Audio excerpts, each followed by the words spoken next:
Well, it was meant to be finally, I guess. Hello, vinyl community. It's been about a little over a month since I've done an update, but in that time I've got some new records, so I thought I would share that information with you all. Hope everyone's doing good this Sunday. Um, let's just get straight to it. Got some stuff from Doc's Record Store, from Record Town in Fort Worth, both of those in Fort Worth. I got some Amazon. I had a gift card I talked about in the last email, got some stuff. And so anyway, uh, keep going back to Record Store Day. Introducing Shuggie Otis. I saw this Record Store Day twice, actually. I went to Doc's, and it was there, and I considered it. I had bought a bunch of stuff that day, so I didn't get it. And went over to Record Town after Doc's.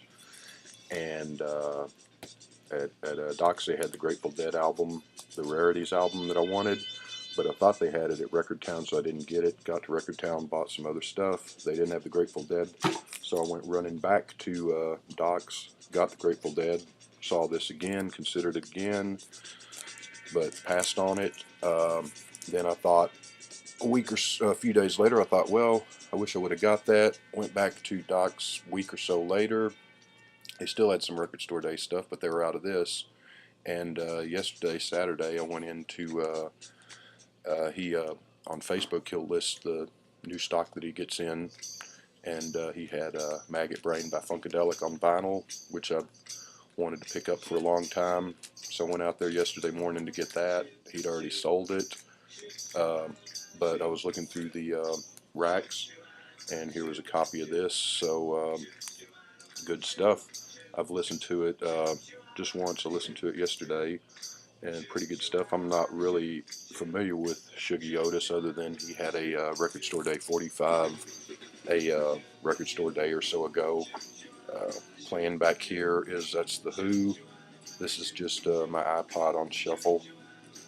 So we'll see. I have no idea what's going to turn up, but we'll find out. Anyway, so I finally got that, and that leaves me with I think a couple of 2 or 3 Record Store Day things that I wanted that I don't have yet. Also in Doc's, they didn't have Maggot Brain. They were sold out of it, but they did have this Cosmic Slop by Funkadelic, which is Maggot Brain is the it's upside down, is the second or third album, and I've got the Free Your Mind, and I've got the first Funkadelic on vinyl. So now I've got this one too. This is from 1973. This is the first one. What's the guy's name? Pedro Bell, that did the kind of cartoon cover artwork for every record from this up through 1981 when they from their last album. But anyway, Funkadelic's a great band, and so I'm trying to get their stuff on vinyl slowly but surely. Played this a couple of times. I had this on a MP3 and on my iTunes, but it's good to have it on the vinyl. Moving right along. Some of these I haven't watched my old videos, so I might have shown some of this stuff before. I hope I'm not repeating myself. But this was a mail order thing that I got. There we go. She and Him Volume 3 came in the mail. It's got a lyric sheet, picture of him and her, she and him, however you say that. I ordered early, so I got I believe it is now sold out. It's kind of a pretty cool, they call it Easter egg blue or Easter egg vinyl. So there's that. I've had that a couple of weeks. I've only played this once or twice so far. It's okay. For She and Him, I've got the first album, never got the second one. I like the first one pretty well. It's got some high points. This one, just based on one listen, I've got to listen to it a few more times to kind of give it a fair shake. But It's okay. There's a couple of songs on here that hit me the first time around, and a couple of them were just sort of ordinary. A bit of the kind of the first album, not as good, top quality. I'm not. Uh, I like this band okay. Zoe Deschanel's always fun to look at. Her voice is a little bit mannered, I guess, and I'm not really sure how serious she is about being a singer. If that's just something uh, if that's something that she's serious about, or if it's just sort of a sidebar to her acting. I know from her movies and her TV show that she loves music, seems to love music and have good taste in music. But so I don't know. I'll listen to that some more and we'll find out. Here's one I'd wanted to get on vinyl for a long time, and I got this. This was one of the eBay purchases. Can Tago Mago. Guess that's how you say that. I never really knew for sure. I don't know. This is just a single sleeve. I don't know if the original album was a gatefold or not, because I never had the original album. And it is both discs are purple vinyl on United Artists label. And so again, I had this album on actually just on iTunes. I don't have a CD of it, but it's one of the classic Run a Can albums, the early stuff. And so if you've never listened to Can, definitely a band to check out. From Monster Movie up through the first 4 or 5 albums, you pretty much can't go wrong. It's kind of German, call it krautrock, but there's a bunch of stuff, but a lot of it's kind of proto-punk, I don't know, but it's good stuff. Let's see, let's keep going here. In Record Town the other day, someone had brought in a stack of records to sell earlier that morning before I got there. So Otis Blue, and I think I paid like $4 for this. And this may be an old original pressing. I'm not really sure. Haven't looked at it that close. But it is on the Volt label, and it's pretty good. Pretty good shape. I played this morning, and it's a stellar, essential, wonderful album. Otis Redding is my favorite singer. Him and John Lennon would tie for my favorite all-time singers. My dog's name is Otis, named after Otis Redding, and he's laying over there. If he walks over here, I'll pick him up. I think I showed him on a video once, but I'll let you see him here in a second. So Otis Redding, that same group of vinyl that whoever had brought in and sold also had this. James Brown Live at the Garden. Not sure what year this is, but it's 60s looking from this track listing. I'd seen this before on CD. I didn't know it was out on album, but and it is in okay shape. It's on the King. I don't know if you can see that King label. So, and it's a shame because the guy brought in 50 or so records, because at Record Town they still had them sitting there stacked up against one of the shelves, because they hadn't. I guess he'd just been in before me, not too long, so they hadn't had time to get them out on the shelves. But there's some good stuff in there. Most of it was beat to hell, unfortunately.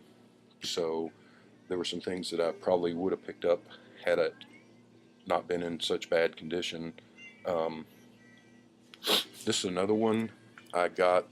This was one of the Amazon purchases. I think I might have shown this one, I'm not sure, but the new My Bloody Valentine album.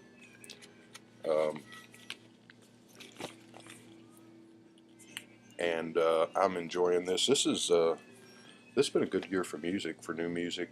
One of the better ones in a long time.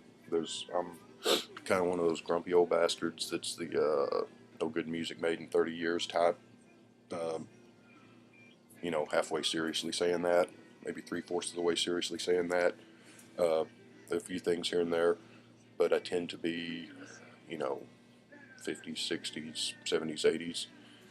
Anyway, I like this, and it's been, the more I play it, the more it grows on me.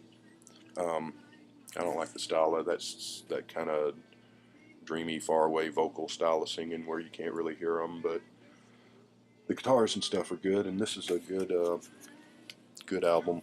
So, My Bloody Valentine. But yeah, there's been quite a few good albums this year, and at some point do a best of the year. But since we're only halfway through the year, we will do that later.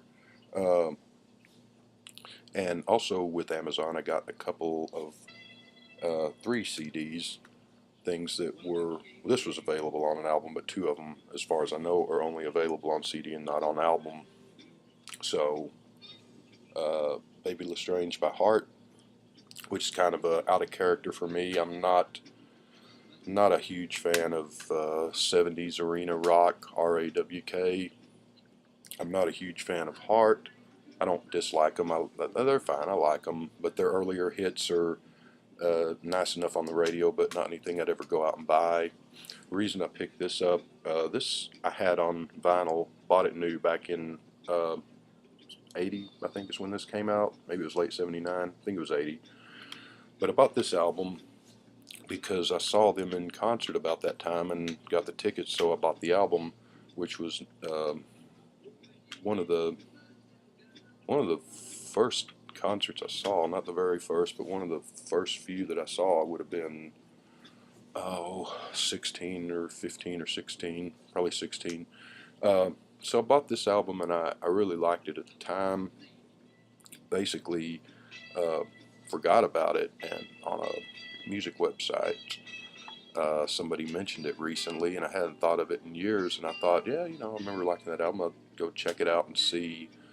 And I don't have it anymore. I have no idea what happened to it in the 32 years since then. It got sold or lost. So I went on YouTube where you could hear the whole album, just because I hadn't heard it in forever. And I mean, I think Even It Up was kind of a hit, but I don't think this album was as well liked, I guess, as their earlier stuff with Barracuda, Dog and Butterfly, Magic Man, all those things from 76, 77. Um, I think this got radio play and all at the time, I remember, but I don't think it was a huge hit like those albums were. I could be wrong. I'm just remembering, um, how I perceived it. Um, but anyway, so I heard this on YouTube for the first time in years, and I really liked it. It's just kind of good, bouncy rock and roll. Um, the title track is great. I like Rockin' Heaven Down, Even It Up.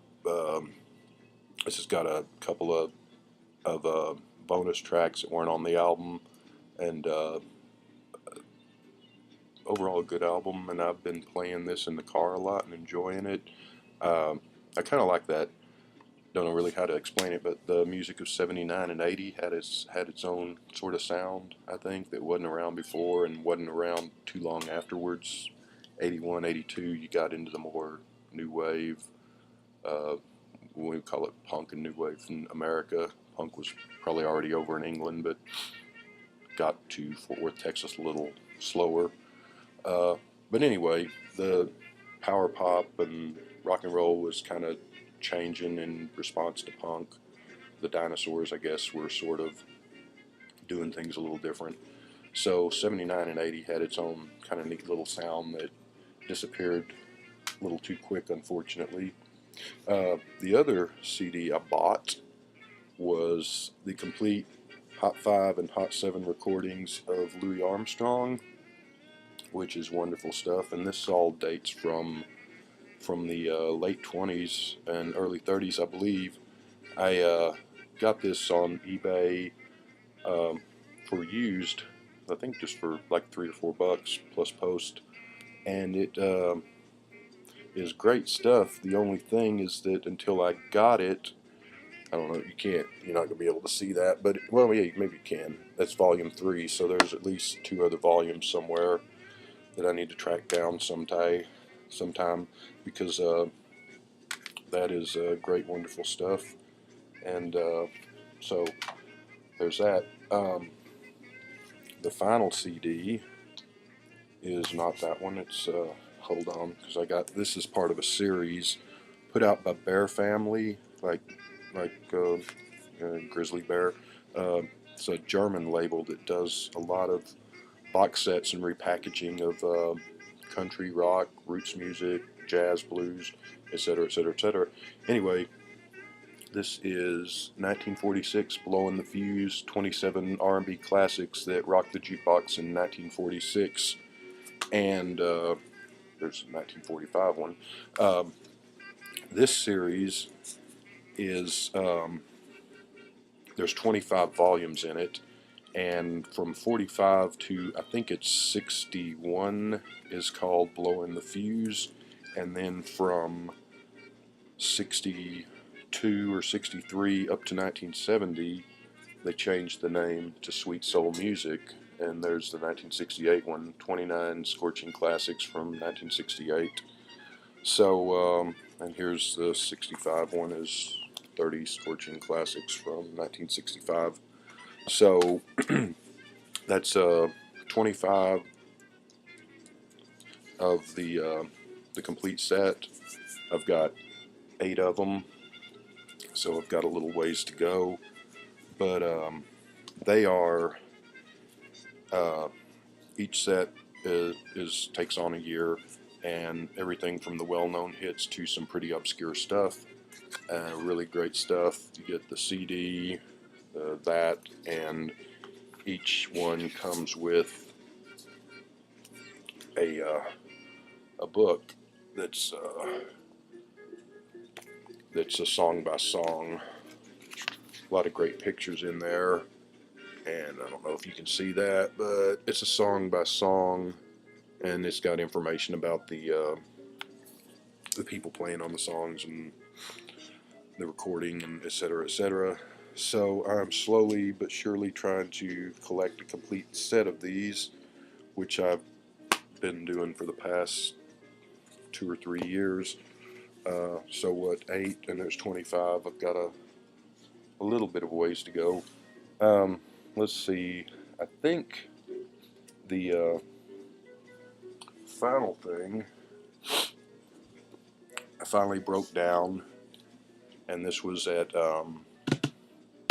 Record Town the other day. That's when I got the Otis Redding and the James Brown thing.